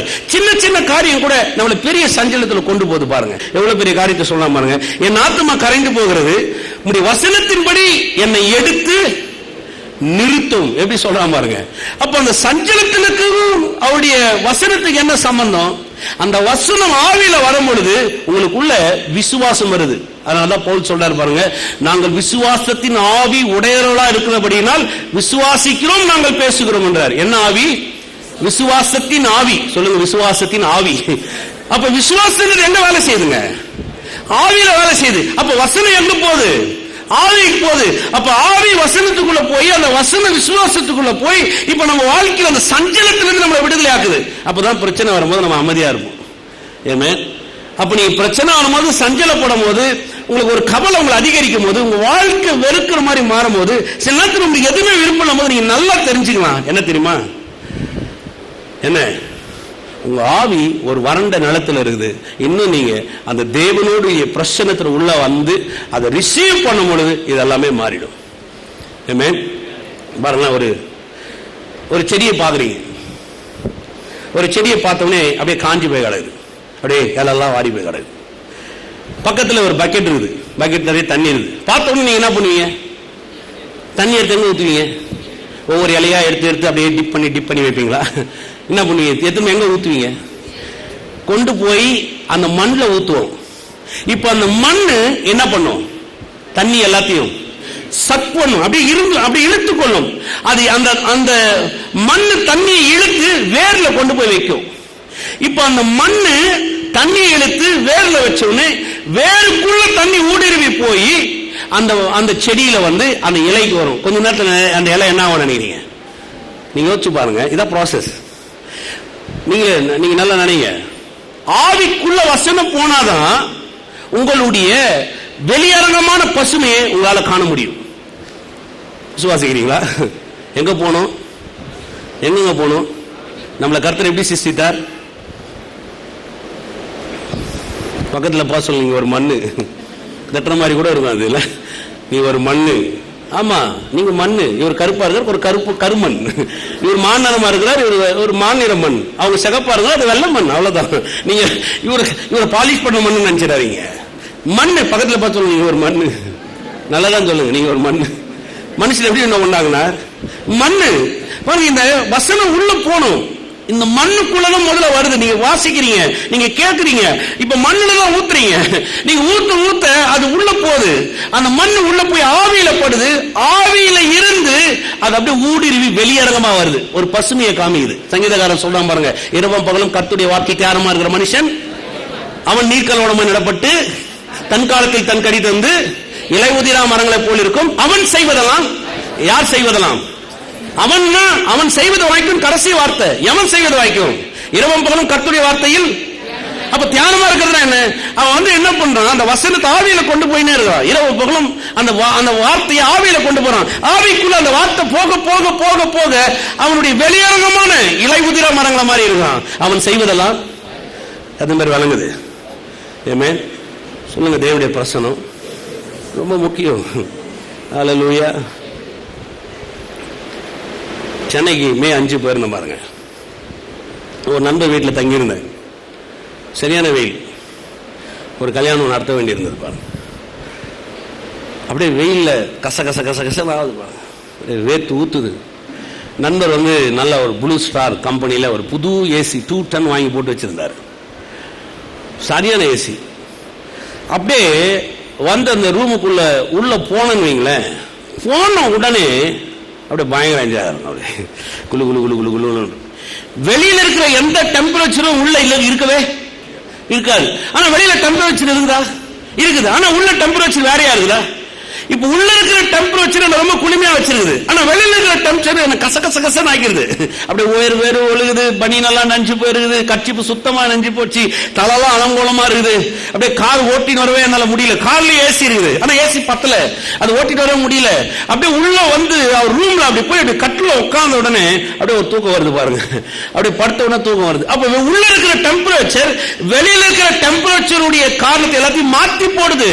உங்களுடைய ஆவிக்குள்ள இருக்கிற குளுமை வெளியில் இருக்கிற எல்லா பிரச்சனையும் போக்கி தள்ளும். எத்தனை பேர் விசுவாசிக்கிறீங்க? வழங்குற மட்டும் ஒரு அல்லேலூயா சொல்லுங்க. வழங்குதா? இப்ப உங்களுக்கு நம்ம என்ன நினைக்கிறோம்? ஒரே கசகசன்றது. உள்ள ஏசி போடலன்னு அது வேற ஒண்ணும் கிடையாது. இல்ல பிரதர், ஒரே வெளியில கசகசன் தான் இருக்கும். வெளியில கசகசன் ஊருக்கு ஏசி போட முடியுமா? நீங்க சொல்லுங்க பார்க்கலாம். உலகத்தில் இருக்கிற எல்லா பிரச்சனையும் நீங்க பதில் சொல்ல முடியுமா? எத்தனை பேர் அப்படிங்கிறீங்க? நான் ஊருக்கு ஏசி போடுறேன் பிரதர். காரெல்லாம் கார்ல இருக்கிற 4 டோரையும் திறந்துட்டு ஏசி ஆன் பண்ணி வச்சிருவேன். ஊருக்கெல்லாம் ஏசி போகும், தெருவு கூட வராது. அது முடியாது. உங்க பிரச்சனை இந்த கசகசப்பு, இந்த வேர்வை, அதெல்லாம் ஒரு பிரச்சனை. இருக்க முடியல, எப்ப போகணும் இருக்கும். நீங்க உள்ள நுழைஞ்ச உடனே அந்த டெம்பரேச்சர் என்ன பண்ணுது, எல்லாத்தையும் மாத்திடுது. 10 நிமிஷம் நீங்க அந்த ஏசியில உட்காந்தீங்கன்னா அந்த வேர்வை அப்படியே ட்ரை ஆயிடும். அப்படியே லேசாகும், அப்படியே ஒரு பெருமூச்சு விடும், அப்படியே தூக்கம் வந்துடும். பாத்துறீங்களா? எத்தனை பேர் என்ஜாய் பண்ணிக்கிறீங்க? அதான் ஏசி. அப்போ உள்ள நமக்கு வந்து ஒரு அந்த தேவ பிரசன்னத்துக்குள்ள வரும்போது நீங்க ஒன்னும் பேச தேவையில்ல. ஏசி கிட்ட போய் ஏதாவது பேசிக்கணுமா? ஏசி கொஞ்சம் அதிகமாக ஒண்ணுமே கிடையாது. அங்க ஒரு ரிமோட் இருக்கும், ஆன் பண்ணி வச்சுட்டு நீங்க உட்காந்தீங்கன்னா போதும். அதான் பரிசுத்த ஆவியானவர். எத்தனை விசுவாசிக்கிறீங்க? உள்ள வந்து நீங்க உட்காந்தீங்கன்னா எல்லாத்தையும் நீங்க மாத்திடலாம். எல்லா பிரச்சனைக்கும் உங்களுக்கு பதில் கிடைக்கும். எத்தனை பேர் விசுவாசிக்கிறீங்க? ஏமே ஹல்லேலூயா. நம்ம உட்கார்றதே கிடையாது. ஒரு சிலர் சொல்லுவாங்க, எனக்கு வேர்வை ரொம்ப பிடிக்கும் பிரதர். அப்படியே அது வேர்த்து ஊத்த ஊத்த பழகி போச்சு பிரதர். அதனால இப்ப வேர்வை இல்லாம என்னால என்ன பண்ண முடியாது. தெரியுமா உங்களுக்கு? அந்த மாதிரி ஆட்களை பார்த்துருக்கீங்களா? என் ஃப்ரெண்ட் ஒருத்தர் இருக்கிறாரு, அவர் சொல்லாரு, எனக்கு பழகி போச்சு, எனக்கு நீங்க சென்னையை விட்டுட்டு வேற எங்க கொண்டு போனாலும் எனக்கு எந்த ஊருமே பிடிக்காது, எனக்கு மெட்ராஸ் தான் பிடிக்கும். நான் சொல்லுவேன், நீ அப்படியே வாழ்ந்து பழகிட்டேன், உனக்கு அப்படியே அந்த வேர்வையும் அந்த வேர்வை தலையில இருந்து ஊத்தியும் முடியும் இல்லை பாருங்க, அந்த நாளுக்கு எல்லாம் கொட்டி போச்சு. ஏன்னா அவ்வளவு வேர்வையில் எங்க முடி வளரும், கொஞ்சம் நீ யோசிச்சு பாருங்க. அவர் சொல்றாரு, அதெல்லாம் எனக்கு பிரச்சனை இல்லை, அப்படியே போய் சவரில் நான் நின்னா ஒன்னும் பிரச்சனையே இருக்காது. ஏன்னா தலையிலும் ஒண்ணும் இல்லை. ஒரு சிலருக்கு அது பழகி போச்சு பாருங்க, அதனால அவங்க அதுல இருந்து வெளில வர விரும்புறதே கிடையாது. நான் உங்களுக்கு சொல்றேன், உங்க பிரச்சனை எல்லாவற்றையும் கர்த்தர் மாற்றி போட வல்லவரா இருக்கிறார். ஒரே ஒரு விஷயம் தான், நீங்க அந்த தேவ பிரசன்னத்துக்குள்ள நீங்க வந்து அப்படியே அமர்ந்தா போதும், அந்த பிரசன்னத்தை நீங்க என்ஜாய் பண்ணா போதும், அந்த பிரசன்னத்தை நீங்க உணர்ந்தா போதும், அந்த பிரசன்னத்தினுடைய காரியங்கள் உங்க வாழ்க்கையை, உங்க மனதை, உங்க ஆவி, எதிர்காலத்தை, உங்களை சுத்தி இருக்கிற காரியத்தை எல்லாத்தையும் மாற்றி போட்டுரும். எத்தனை பேர் விசுவாசிக்கிறீங்க? அதான் வறண்ட நிலைமையில் இருக்கிற ஆவியை மாத்துறதுக்கு ஒரே இடம். நம்ம என்ன பண்ணுவோம், பிரச்சனையோட போய் போதின்னு இருப்போம். கூவத்துக்கிட்டே உட்காந்து நாத்தம் போகாது, கூவத்திலிருந்து இருந்து வெளியில வந்தாதான் நாத்தம் போகும். கூவத்துக்கிட்டே உட்காந்து நாத்தடிக்குதுன்னா கூவத்துக்கிட்டே உட்காந்து நாத்தடிச்சுன்னு தான் இருக்கும். எத்தனை ஒத்துக்கிறீங்க? அதை கூவத்தை விட்டு வெளியில வந்ததான் என்ன பண்ணாது, அது பக்கத்திலே வீடு கட்டியிருப்பாங்க, அவங்களுக்கு அது பழகி போயிருக்கும். அவங்க சொல்லுவாங்க, அப்படின்னும் எங்களுக்கு தெரியவே இல்லையே, அருமையா தான் இருக்குது, உங்களுக்கு எப்படி தெரியுது? ஏன்னா உங்களுக்கு பழகி போச்சு. பிரச்சனையில இருந்து அவங்க கிட்ட போய் உங்களுக்கு வந்து கோவம் தெரியுதுன்னா அது எப்படி அடிக்கும்? உலகத்தை கிட்ட போய் நீங்க பதில் கேட்டீங்கன்னா அவனுக்கு அது பதிலே தெரியாது. ஆனா நீங்க அப்படி இல்லை, உங்களுக்கு தேவன் ஒரு தேவ பிரசன்னத்தை வைத்திருக்கிறார். எத்தனை பேர் விசுவாசிக்கிறீங்க? ஹல்லேலூயா சொல்லுங்க. தேவ பிரசன்னம் எனக்காகவே தேவன் வைத்திருக்கிறார். ஹல்லேலூயா. வாசிக்கலாம் வாங்க, நீதிமொழிகள் வாங்க. நீதிமொழிகள் 17:22. மனமகிழ்ச்சி நல்ல ஔஷதம், முறிந்த ஆவியோ எலும்புகளை, நல்லா சொல்றாரு, மனமகிழ்ச்சி நல்ல ஔஷதம், முறிந்த ஆவியோ எலும்புகளை. முறிந்த ஆவினா உள்ள உங்களுடைய ஆழ்த்தத்துவம், உங்களை தேவன் எப்படி சிருஷ்டார் அதை பத்தி பேசுறாரு. இந்த ஆவி முறிந்த ஆவின்னு சொன்னா, முறிந்ததுன்னு சொன்னா உடையவும் இல்லை, ஆனா உடையிற மாதிரி இருக்கும். முறிந்த ஆவின்னு சொன்னா ஒரு மூங்கில் எடுத்து கடன்னு அடிச்சு வச்சுங்களேன், அது உடை, அது அந்த துண்டு விழவும் விழாது, ஆனா அது இணைஞ்சும் இருக்காது. முறிந்த ஆவின்றது அப்படிதான். முறிந்த ஆவின்னு என்னன்னா, உங்க ஆவியில அந்த ட்ரைனஸ் வரும்போது ஒரு மூங்கில உடைக்கிற மாதிரி கடன்னு உடைச்சிருக்கும். நீங்க எதுலுமே நிலை நிற்க முடியாது, எதுலுமே உங்களுக்கு சந்தோஷம் இருக்காது. ஒரு குடும்பத்துல, உங்க வேலை செய்யற இடத்துல, நம்ம செய்யற ஊழியம், எது வேணாலும் எடுத்துக்கலாம், எதுலுமே உங்களுக்கு என்ன இருக்காது, சந்தோஷம். அதான் முறிந்த ஆவி. அவர் சொல்றாரு பாருங்க, மனமகிழ்ச்சி நல்ல ஔஷதம், முறிந்த ஆவி எலும்புகளை உலர பண்ணும். சொல்லுங்க, எலும்புகளை உலர பண்ணும். இந்த ஆவி முறிஞ்சு இருக்கும்போது, உங்களுக்கு அந்த ட்ரைனஸ் இருக்கும்போது நிக்கவே முடியாது. எலும்புகளை உலர பண்ணும் சொன்னா, நம்ம எலும்புகளுக்குள்ள பாருங்க அந்த பசை இருக்கும். அந்த பசை இல்லைன்னா எலும்பு என்ன ஆகும் தெரியுமா? என்ன ஆகுங்க? கட்டாமுடான்னு சவுண்ட் வரும். கையை எப்படி மடக்கணும்னு வச்சுங்க, கட்டன்னு வரும். காலை மடக்கணும் என்ன வரும் பாத்தீங்களா? சில நேரத்தில் வயசாகும் போது சொல்லுவாங்க, என்னால நிக்கவே முடியல, ஏன்னா அந்த அந்த பசை போயிடும்.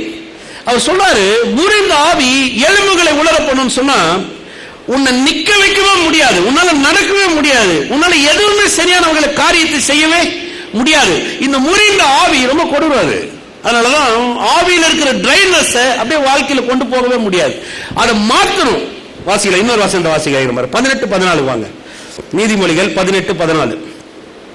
மனுஷனுடைய ஆவி அவன் பலவீனத்தை தாங்கும். முறிந்த ஆவி யாரால் தாங்கக்கூடும்? இன்னும் 25-28 வாங்க. தன் ஆவியை அடக்காத மனுஷன் மதிலிடைந்த பாழான பட்டணம் போல் இருக்கிறான். தன் ஆவியை, மனுஷனுடைய ஆவியை பேசினா மீண்டும் நான் பரிசுத்த ஆவியானவங்க டச் பண்ணவே இல்லை. உங்களை சிருஷ்டித்திருக்கிற ஆள் தத்துவம் இல்ல, நீங்க யாரா இருக்கிறீங்க, அதான் ஆவி. ஆவிதான் ஒரு மனுஷன், அதுதான் பேசுறேன். தன் ஆவியை அடக்காத மனுஷன் மதில் இடிந்த பாழான பட்டணம் போல் இருக்கிறான். உள்ள உங்க ஆவி வந்து நீங்க யோசிச்சு பாருங்களேன். அடக்கன்னு சொன்னா அதை ஒரு சரியான வழியில் நீங்க கொண்டு வரலன்னா, மதில் இடிந்த பட்டணம் போல் இருக்கிறான்னு சொன்னா, ஒரு பட்டணத்துக்கு ரொம்ப முக்கியம் வந்து மதில். அந்த மதில் இல்லைன்னு சொன்னா, மதில் சொன்னா சுற்றுச்சுவர், காம்பவுண்ட் வால். அந்த பட்டணத்தை காக்கிறதே அந்த மதில் தான். அந்த மதில் இல்லைன்னு சொன்னா பட்டணத்துக்குள்ள எல்லாரும் உள்ள வந்துருவாங்க. யார் வேணாலும் உள்ள வரலாம், என்ன வேணாலும் நடக்கும், எது வேணாலும் போலாம், எது வேணாலும் வரலாம். யாருக்கும் கேட்பார் மேப்பாரு இருக்காது. உங்க ஆவி ஒரு ட்ரைனஸ், உங்க ஆவியில ஒரு அந்த உணர்ந்த தன்மை இருக்கும்போது என்ன உண்டாகுதுன்னா, மதில் இடைந்த பட்டணமா இருக்கிறீங்க. எது வேணாலும் உள்ள வரும். தேவையில்லாத குப்பை வரும், தேவையில்லாதது காரியங்கள் வரும், தேவையில்லாதது உங்களை ஆட்கொள்ளும், தேவையில்லாது உங்க வாழ்க்கையை பாதிக்கும், தேவையில்லாதது செய்யும். இந்த ஆவியை நீங்க சீராக்கும் பொழுது நான் சொல்றேன் பாருங்க, ஒரு காம்பவுண்ட் போட்ட மாதிரி எது வேணுமோ அதை நீங்க திறந்து விடலாம். உங்களுக்கு எது வேணுமோ அதை உள்ள வரவேற்கலாம். எது வேணுமோ அது மட்டும் தான் வரும், தேவையில்லாத உள்ள வரவே வராது. எதுவுமே விசுவாசிக்கிறீங்க? அல்லேலூயா. கர்த்தர் நல்லவர். ஆமென். நீங்களே யோசிச்சு பாருங்க. வனாந்திரம் வைங்களேன். வனாந்திரம்னாவே அங்க வந்து வாழ முடியாதுன்னு அர்த்தம். வனாந்திரம் என்னது? வாழ முடியாது. வனாந்திரத்துல தான் பாம்பு இருக்கும், பல்லி இருக்கும், ஓனா இருக்கும். அந்த வனாந்திரமான இடத்துல நிறைய பூச்சிகள் இருக்கும். அந்த பூச்சிகள் என்னன்னா, நல்ல நிலத்துல வாழாத பூச்சிகள், கெட்ட நிலத்துல வாழ்த்துற பூச்சிகள். உங்க ஆவி ஒரு வனாந்திரமா இருக்கும் போது உங்களுக்கு வாழ்வழிக்கிற காரியங்கள் ஆவிக்குள்ள வராது. உங்கள் ஆவி ஒரு வனாந்திரம் இருக்கும்போது உங்களுக்கு எதிராக எதெல்லாம் இருக்குதோ அதெல்லாம் அதுக்குள்ள வந்து வாழ ஆரம்பிச்சிடும். ஏமே அது மாதிரி விளங்குது. ஆவியானவர் இருக்கிறாரா? இருக்கிறார். ரட்சிக்கப்பட்டிருக்கிறோமா? ரட்சிக்கப்பட்டிருக்கிறோம். குமாரனுடைய ரத்தம் என் மேல இருக்குதா? எல்லாம் இருக்கு. ஆனா நம்ம ஆவியை பத்தி கொஞ்சம் யோசிச்சு பாருங்க. நம்ம ஆவிய இந்த பிரசனத்தின் வாயிலாக, வார்த்தையின் வாயிலாக நம்ம தேர்த்தலன்னு சொன்னா அது சரியான வகையில சீராகல. அந்த பிரசனத்துக்குள்ள அந்த நேரத்தை செலவிட்டு நம்ம ஒன்னா இல்லைன்னு சொன்னா, நான் சொன்ன தேவையில்ல அதெல்லாம் உள்ள வரதான் ஆரம்பிக்கும். அதுதான் அந்த உறவை சொன்னேன், ஒரு கணவன் மனைவி உறவு. யோசிச்சு பாருங்க. ஏன் ரெண்டு பேருக்குள்ள ஒரு நல்ல ஒற்றுமையே இல்லை? எடுக்கிற சீரியல், எடுக்கிற படம் எல்லாமே பாருங்க, கணவன் மனைவி சண்டையாவே காமிச்சிட்டு இருப்பாங்க. ஏன்னா ரெண்டு பேரும் சரியான நேரங்களை, சரியான காரியத்தை அவங்க ஒதுக்குறதே இல்லை. அதான் உண்மை. அவங்க சரியான காரியத்தை ரெண்டு பேரும் சரியான நேரங்களை சரியான வகையில் ஒதுக்கி பார்க்கணும் பாருங்க. நான் சொல்றேன், அந்த இடத்துல எந்த பிரச்சனை வரவே வராது. அதே மாதிரிதான் ஆண்டவர். தேவனோடு கூட உங்க நேரங்களை செலவிட்டு அந்த பிரசனத்தை நீங்க மாத்திரம் தான் உணர முடியும். நீங்க மாத்திரம் தான் பெற்றுக்கொள்ள முடியும். உங்களுக்கு மட்டும்தான் அது அந்த ஃபீலிங் என்னன்னு தெரியும். நீங்க மாத்திரம் தான் அதை ரிசீவ் பண்ண முடியும். அந்த இடத்துல உங்களை தவிர இன்னொருத்தரால் அதை பெற்றுக்கொள்ளவே முடியாது. எதுவுமே விசுவாசிக்கிறீங்க அதை? உங்களுக்காக நான் ஜெபம் பண்ணலாம், ஆண்டவரே உதவி செய்யுங்கன்னு ஜெபம் பண்ணலாம். ஆனா அந்த ஐக்கியத்தில் நீங்க தான் போக முடியும். உங்களுக்கு ஒண்ணு நான் சொல்லி கொடுக்கலாம், இதுதான் தேவ பிரசனம், அந்த பிரசனம் இப்படிதான் வேலை செய்யுது. ஆனா அந்த பிரசனத்துக்குள்ள போக வேண்டியது நீங்க மாத்திரமே. ஏமே எத்தனை பேர் விசுவாசிக்கிறீங்க? என்ன வேணாலும் செய்யலாம். பாருங்க, உதாரணத்துக்கு சொல்றேன், இன்னும் நல்ல உதாரணம் பாருங்க. நான் உங்களுக்கு நல்லா சொல்லி தரலாம், நிறைய வசனங்களை நீங்க கேட்கலாம், நிறைய பிரசங்கியார்கள் உங்களுக்கு நிறைய பிரசங்கத்தை சொல்லி தரலாம், நிறைய எக்ஸ்பீரியன்ஸ், நிறைய ஆடியோ சிடி, வீடியோ சிடி, நீங்க வந்துட்டு வீடியோல மெசேஜ் எல்லாருக்கும் நீங்க கேட்கலாம், என்ன வேணாலும் நீங்க பண்ணிக்கலாம். அது ஒரு அலங்கரிப்பு. ஆனா அங்க உள்ள யார் மட்டும் தான் போக முடியும்? விலங்கு மட்டும் ஒரு அல்லையே சொல்லுங்க. இப்படிப்பட்ட உதாரணம்லாம் எப்படி வருதுன்னு எனக்கே தெரியல. நோட்ஸ் எல்லாம் கூட கிடையாது. எப்படி அந்த அந்த எக்ஸ்பீரியன்ஸ் உள்ள வந்து நான் மட்டும் தான் போக முடியும், அது நான் மட்டும் தான் பெற்றுக்கொள்ள முடியும். அது ஒரு ஃபீலிங், அது ஒரு சந்தோஷம், அது ஒரு நிறைவு, அது எனக்கு சொந்தமானது. கர்த்தருடைய பிரசன்னத்துக்குள்ளாக நான் உள்ள போறதுன்றது வந்து எல்லாத்துக்குமே பதில் அதுதான். எல்லாத்துடைய பிறப்பிடமே அங்கதான் ஆரம்பிக்குது. எத்தனை விசுவாசிக்கிறீங்க? விளங்கணும் மட்டும் ஒரு அல்லையா சொல்லுங்க. ஏமேன், இது நல்லா விளங்கும். உதாரணத்தை நம்ம எப்படி சொல்றோமோ அப்ப எல்லாமே நல்லா விளங்கும். ஏமேன், விளங்குதா உங்களுக்கு? இதை வந்து நான் உங்களை அலங்கரிக்கல, நல்லா அலங்கரிக்கிறேன். வார்த்தையை கொடுக்குறேன், எல்லாம் செய்யறேன். உங்களுக்காக நான் ஜெபம் பண்ணலாம், அது ஒரு அலங்கரிப்பு. உங்களுக்கு வார்த்தையை வியாக்கரணம் பண்ணலாம், அது ஒரு அலங்கரிப்பு. நம்ம வர்ஷிப்ல உங்களை நடத்துறது, அது ஒரு அலங்கரிப்பு. ஆனா தேவ பிரசன்னத்துக்குள்ள போறதுன்றது அது உங்களுடைய தீர்மானம். அது நீங்க எடுக்க வேண்டிய ஒரு முடிவு. அதை பெற்றுக்கொள்ளக்கூடியது உங்க தனிப்பட்ட இடம். அங்கதான் எல்லா பதிலும் உங்க வாழ்க்கையில உங்களுக்கு உண்டாகுது. எத்தனை பேர் விசுவாசிக்கிறீங்க? ஆமென். ஹல்லேலூயா. கர்த்தர் நல்லவர். ஆமென். சங்கீதம் 104:30. நீ உம்முடைய ஆவியை அனுப்பும்போது அவைகள் சிருஷ்டிக்கப்படும். சொல்ல பாருங்க எவ்வளவு அருமையா. நீர் உம்முடைய ஆவியை அனுப்பும்போது, அந்த ஆவின்ற வார்த்தையை பிரசன்னம் எடுத்துக்கலாம் பாருங்க. நீங்க எப்பெல்லாம் அவருடைய பிரசன்னத்துக்குள்ள நீங்க உள்ள வரீங்களோ, எப்பெல்லாம் அந்த பிரசன்னத்துக்குள்ள நீங்க வரீங்களோ, அவர் அந்த பிரசன்னத்தை உங்களுக்குள்ள அனுப்பும் போது சிருஷ்டிக்கப்படும். சிருஷ்டிக்கப்படும் சொன்னா எதெல்லாம் உங்களுக்கு வேணுமோ அதெல்லாம் உருவாக்கப்படும். நீர் பூமியின் ரூபத்தையும் புதிதாக்குகிறீர். அவர் சிருஷ்டித்தார் ஏற்கனவே. பூமி ஏற்கனவே என்ன பண்ணிட்டாரு? சிருஷ்டித்தார். இப்ப மீண்டும் அவர் சிருஷ்டிக்கல, புதிதாக்குகிறார். புதிதாக்குறார் சொன்னா நான் அந்த வசனத்துக்கு போறேன். ஒழுங்கையும் வெறுமையா இருந்ததை மீண்டும் என்ன பண்றாருங்க? ஒழுங்காக்குறார். இப்ப நீங்க கடவுளுடைய பிரசன்னத்துக்குள்ள வரும்பொழுது புதிதாக்குகிறார். உங்க ஆவியை திரும்ப அவர் சிருஷ்டிக்கல, உங்களுக்கு மீண்டும் மீண்டும் வந்து பரிசுத்த ஆவியை உங்களுக்குள்ளாக அனுப்பல. அவர் என்ன செய்யறாரு? அந்த பிரசன்னத்துக்குள்ள நீங்க வரும்பொழுது உங்களுக்குள்ளாக புதிதாக்குகிறார். புதிதாக்குறது என்ன? அந்த மனதில் இருக்கிற போராட்டங்கள், அந்த பழைசெல்லாம் தூக்குறாரு. வேண்டாம், அது விட்டு இது சரி கிடையாது. புதிதாக்குற நல்ல ஒரு ரெப்ரெஷ் பண்ணி அனுப்புறாரு. அந்த பிரசன்னத்துக்குள்ள வரும்பொழுது உங்களுக்கு ஒரு பெரிய மாற்றம். புதிதாக்குகிறார்னா நல்ல ஒரு ரெப்ரெஷ்மெண்ட், அப்படியே ஒரு ஃப்ரெஷ் ஆக்கி விட்டுருவாரு. எல்லாமே புதுசா தெரியும். எல்லாமே அந்த இடத்துல தேத்தி சரியான ஒரு சந்தோஷத்தோடு கூட உங்களை வெளியில அனுப்பிச்சு வைக்கிறார். ஆமென். எத்தனை விசுவாசிக்கிறீங்க? ஹல்லேலூயா. அததான் சங்கீதக்காரர் சொல்றாங்க, நீர் உம்முடைய ஆவியை அனுப்பும் போது. எவ்வளவு பெரிய வார்த்தை பாருங்க. அவைகள் சிருஷ்டிக்கப்படும். நீர் பூமியின் ரூபத்தை புதியதாக்குறீர். யாத்திராகமும் 31:1-6 வரையும் வாச்சிங்கன்னா கர்த்தர் சொல்றாருங்க மோசே கிட்ட, இந்த பொன் வேலை செய்யறதுக்கும் பொன்னும் வெள்ளியும் வெண்கலத்திலையும் மர சித்திர வேலையிலும் ரத்தினங்களிலும் வேலை செய்யறதுக்கு வினோதமான வகையில யூகித்து செய்யறதுக்கு ஆட்கள் அனுப்புன்றார். இவங்க எல்லாம் அடிமையா இருந்தவங்க, தலைமுறை அடிமையா இருந்தவங்க. 400 வருஷங்கள் கிட்டத்தட்ட வேதம் சொல்லுது. அந்த அடிமையா இருந்து இப்ப வெளியில வராங்க, வனாந்தரத்தில் இருக்கிறாங்க. கர்த்தர் சொல்றாரு, அவனுக்கு ஒண்ணுமே தெரியாது. இப்ப அவனுக்கு எதையுமே செய்ய தெரியாது. அவனுக்கு செங்கல் அறுக்கிறத தவிர அவர் ஒண்ணுமே தெரியாது. செங்கல் அறுக்க தெரியும், சாத்தடியில வாழ்ந்தவன், கஞ்சி அரை கஞ்சி கால் கஞ்சி குடிச்சவன், வேதனை தான் அவனுக்கு தெரியும், வேற ஒண்ணுமே தெரியாது பாருங்க. ஆனா கர்த்தர் சொல்றாரு, அவனை என்கிட்ட அனுப்பு, நான் என்ன செய்யறேன், அவனுக்கு வந்து சில காரியத்தை சொல்லித்தரேன். பொன்னிலும் வெள்ளிலும் வெண்கலத்திலும் ரத்தினங்களிலும் மர வேலைகளிலும் சித்திரம் தீர்க்க வினோதமான யூகித்து செய்யக்கூடிய காரியங்களை நான் அவனுக்கு சொல்லித்தரேன்றார். எவ்வளவு பெரிய வேலை பாருங்க.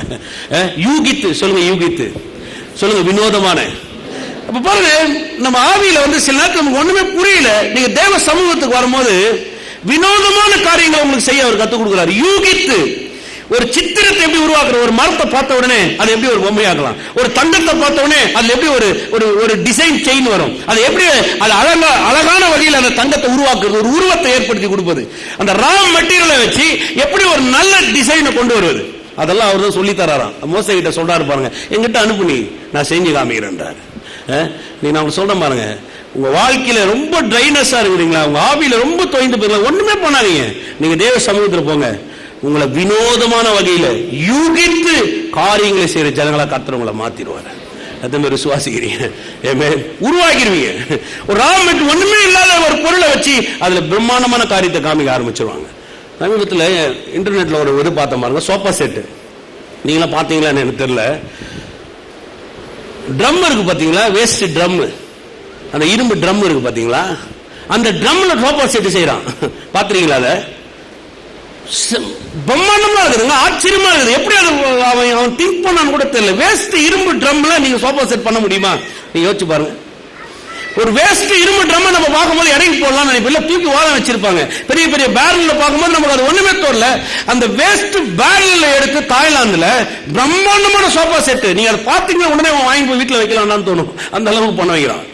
ஒரு வேஸ்ட் ட்ரம் இப்படி பண்ணக்கூடிய அளவுக்கு அவனுக்குள்ள வேலை செய்து பாருங்க. நமக்குள்ளாக இந்த வறண்ட நிலங்கள் வெளியேற இந்த வறண்ட நிலைமை மாற நீங்க காரியங்களை செய்யற ஜனங்களா மாத்திருவீங்க. யூகித்து வினோதமான காரியங்கள், சித்திரம் தீர்க்கிற அளவுக்கு, அது வெண்கலமோ வெள்ளியோ பொன்னோ, அது வந்து ரத்தினமோ, அது மரமோ, எதுவா இருந்தாலும் அதுல வந்து ஒரு பிரம்மாண்டமான காரியத்தை ஏற்படுத்துவீங்க. எப்படி ஏற்படுத்துவீங்க? உங்களுக்குள்ள இந்த வறண்ட நிலைமை மாறணும். இந்த ஆவி, அந்த வறண்ட ஆவி போனால் தேவ பிரசன்னம் வரும் பொழுது காரியங்கள் அங்க மாற்றி அமைக்கப்படுகிறது. ஆமென். எத்தனை பேர் விசுவாசிக்கிறீங்க? ஹல்லேலூயா. ஆச்சரியமா இருக்கும். கர்த்தர் அப்படிலாம் நடத்துவாரா? எண்ணி பார்க்கறதுக்கு மேல ஆச்சரியப்படுற அளவுக்கு உங்க வழிகளை கர்த்தர் வாய்க்க பண்ண வல்லவரா இருக்கிறார். விசுவாசிக்கிறீங்களா? நம்ம அதை யோசிக்கிறதில்ல. நம்ம என்ன யோசிக்கிறோம்னா, அந்த கசகசப்புலேயே நமக்கு பழகி போச்சு. சில நேரத்தில் யோசிப்போம், ஏசி எல்லாம் பணக்காரனுக்கு தான் பிரதர். சில நேரத்தில் சொல்லுவாங்களா, ஏசி எல்லாம் பணக்காரனுக்கு தான் பிரதர். அதெல்லாம் ஏசி பணக்காரனுக்கு மட்டுமே தயாரிக்கப்படுகிறது அப்படிலாம் சொல்லவே கிடையாது. தேவ பிரசன்னன்றது வந்து ஏசி ஒன்னா பணக்காரனுக்கு காசு தான் வாங்கி போடலாம். தேவ பிரசன்னன்றது எந்த பணக்காரனுக்கு இல்லை, எந்த ஏழைக்கும் இல்லைங்க. இது மனுஷனுக்காக கர்த்தர் உருவாக்கி வைத்திருக்கிறார். எத்தனை பேர் விசுவாசிக்கிறீங்க? நம்ம வந்து ஒரு தத்துவத்துக்குள்ள போக கூடாது. அவங்களுக்குலாம் ஆண்டவர் நல்லா கொடுக்குறாரு பிரதர், அவருக்கு என்ன பிரதர், அவர் நல்லா இருப்பாரு, அவருக்கு என்ன பிரதர், பிரதர் அவர் பெரிய ஆளு. நம்ம அடிக்கடி சொல்லும் பாருங்க, நீங்க ஆபிரகாமுடைய சந்ததி பாஸ்டர். அப்ப கேட்டேன், நீங்க என்ன இஸ்மவேலுடைய சந்ததியா நீங்க சொல்லுங்க பார்க்கலாம். அவங்க அடிக்கடி சொல்லுவாங்க, பாஸ்டர் வந்து ஆபிரகாம் மாதிரி, ஆபிரகாமுடைய விசுவாசம். அப்ப நீங்க யாரு சொல்லுங்க, உங்களுக்கு என்ன விசுவாசம்? நம்ம எல்லாருக்கும் என்ன விசுவாசம் சொல்லுங்க? அதேதான், ஆபிரகாம் தேவனை விசுவாசித்து அது நீதியாக எண்ணப்படுது, அவன் விசுவாசத்துக்கு தகப்பனானான். நம்ம எல்லாருமே எந்த வம்சத்துல வரோம்? அப்ப அவங்களுக்கு என்ன பண்ணல, விஷயமே புரியல, அந்த காரியம் என்ன பண்ணல, விளங்கல. நான் சொல்றேன் பாருங்க, கர்த்தர் இந்த பூமியில அழைத்த எந்த ஒரு மனிதனுக்கும் பட்சபாதம் காட்டுகிறவர் அல்ல. இங்க இருக்கிற ஒவ்வொருத்தருக்கும் சொல்றேன், எந்த ஒரு ஆவிக்குரிய வகையிலுமே எந்த அளவுக்கு உயர்ந்து போகணும் நீங்க முடிவு எடுக்கிறீங்களோ அந்த அளவுக்கு நீங்க உயர்ந்து போலாம். எந்த அளவுக்கு இந்த ஆவிக்குரிய உச்ச நிலையை நான் காண போறேன் நீங்க நினைக்கிறீங்களோ அது உங்கள் லிமிட்ல இருக்குதே தவிர கர்த்தருடைய லிமிட்ல கிடையவே கிடையாது. எத்தனை பேர் விசுவாசிக்கிறீங்க? நீங்க முடிவு எடுக்கணும், கர்த்தர் என்னை இப்படி ஆசீர்வதிக்க போறார், நான் இப்படி போறேன், கர்த்தர் என்னை வாழ வைக்க போறார். நீங்க எந்த அளவுக்கு அந்த பிரசன்னத்தை விரும்புறீங்க, எந்த அளவுக்கு அந்த ஐக்கியத்தில் விரும்புறீங்களோ, அது சித்திரமோ, நான் சொன்னேன் இல்லைங்களா, அது வெண்கலமோ, அது வெள்ளியோ, அது பொன்னோ, அது மரமோ, எதுவா இருந்தாலும் சரி, அதை உருவாக்கக்கூடிய பெரிய ஞானத்தை வினோதமான யூகித்து செய்யற காரியங்களெல்லாம் கர்த்தர் உங்களுக்கு சொல்லித்தர வல்லவரா இருக்கிறார்.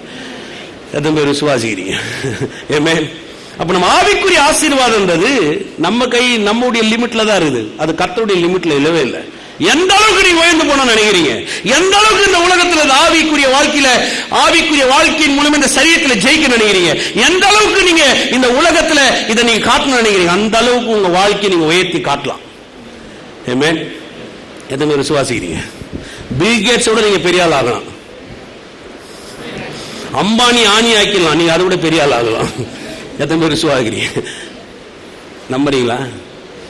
ஒரு அல்லேலூயா கூட இல்லை பாருங்க. நம்ப முடியல நம்மால. நம்ம அந்த கசகசப்புலயே இருந்து பழகிட்டோம். தேவ பிரசனத்துடைய விஷயமே நமக்கு என்ன பண்ண மாட்டேங்குது. நான் சொல்றேன் பாருங்க, தேவ பிரசனம் உங்க வாழ்க்கையிலே தேவனுடைய பரிபூர்ணங்களையும் மகத்துவங்களையும் பரிமாற்றுவதற்காக ஏற்படுத்தப்பட்ட ஒரு பிரம்மாண்டமான இடம், அதான் தேவ பிரசனம். ஆமென்.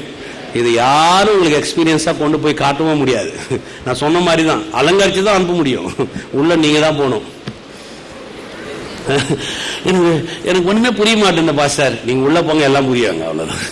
அங்க ஒருத்தர் இருக்கிறார், பிரசனத்தை உங்களுக்காகவே காண்பிக்க அவர் வல்லவரா இருக்கிறார். எத்தனை பேர் விசுவாசிக்கிறீங்க? எனக்கு விளங்காது, உங்களுக்கு விளங்க வேண்டிய அவசியமே கிடையாது. விளங்காதனால தான் அப்படி இருக்கிறோம், விளங்க வைக்க அவர் இருக்கிறார் நமக்கு. எத்தனை பேர் விசுவாசிக்கிறீங்க? அது ஆமென். ஹல்லேலூயா. அதான் தேவன், தேவ பிரசன்னன்றது அவ்வளவு விலையேறப்பட்ட ஒரு இடம். அங்க வந்து பரஸ்பரமான ஒரு இடம், அது வந்து மனம் விட்டு தேவன் வைத்திருக்கிற எல்லா மகத்துவங்களையும் நம்ம பெற்றுக்கொள்ளக்கூடிய ஒரு இடம் அது. ஹல்லேலூயா. கரங்களை வைத்து வாய்களை நம்ம எல்லாம் நன்றி செலுத்துவோம். ஹல்லேலூயா, ஹல்லேலூயா, ஹல்லேலூயா. ஓ துதிக்கிறோம் கர்த்தாவே, துதிக்கிறோம். நன்றி செலுத்துங்க, பயப்படாதீங்க. நமக்கு ஒரு நல்ல தகப்பன் இருக்கிறார், எல்லாவற்றையும் மாற்றி போடுவதற்காகவே அவர் நம்ம அழைத்திருக்கிறார். சங்கீதக்காரன் சொல்றான், இந்த உலகத்தில் 1000 நாள் வாழ்வதை பார்க்கலாம், உங்களுடைய சமூகத்தில் இருக்கிற ஒரு நாள் அது பெரிய விசேஷம். ஆண்டவரே, அவருடைய சமூகத்துக்குள்ள வரும்போது உங்க பிரச்சனை எல்லாம் மாறுதாங்க. அவருடைய சமூகத்துக்குள்ள வரும்போது எல்லாத்தையும் கற்று மாற்றி போட்ட வல்லவராக இருக்கிறார். இது யாரும் அறிய முடியாது, இது யாரும் உங்களுக்கு உணர்த்த முடியாது, யாரும் இதை உங்களுக்கு சொல்லி தர முடியாது.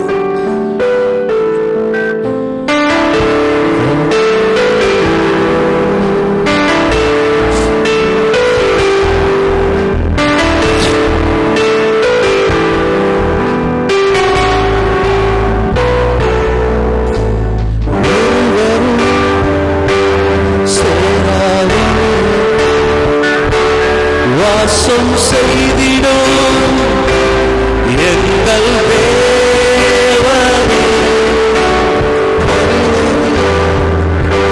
யாரும் கண்டிரார் மகிமைக்குரியவர் எங்கள் தேவனே,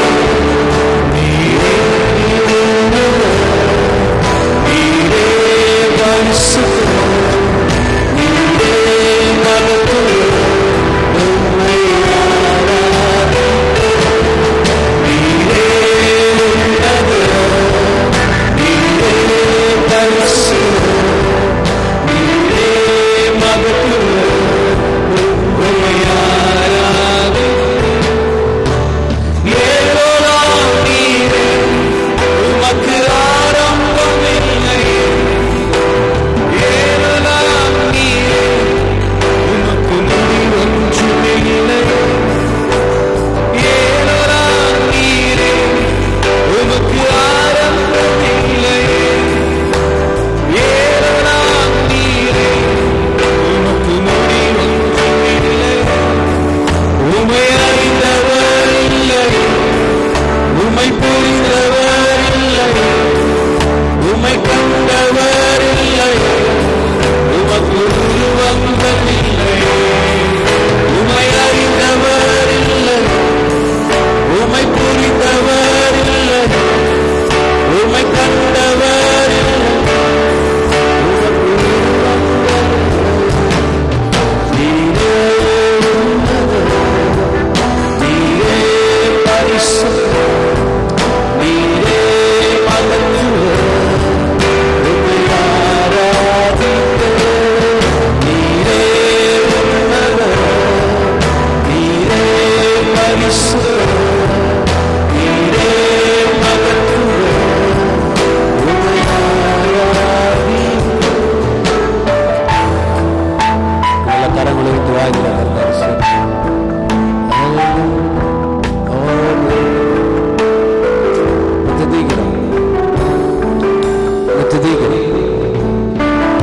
நல்லவராக காண்கிறது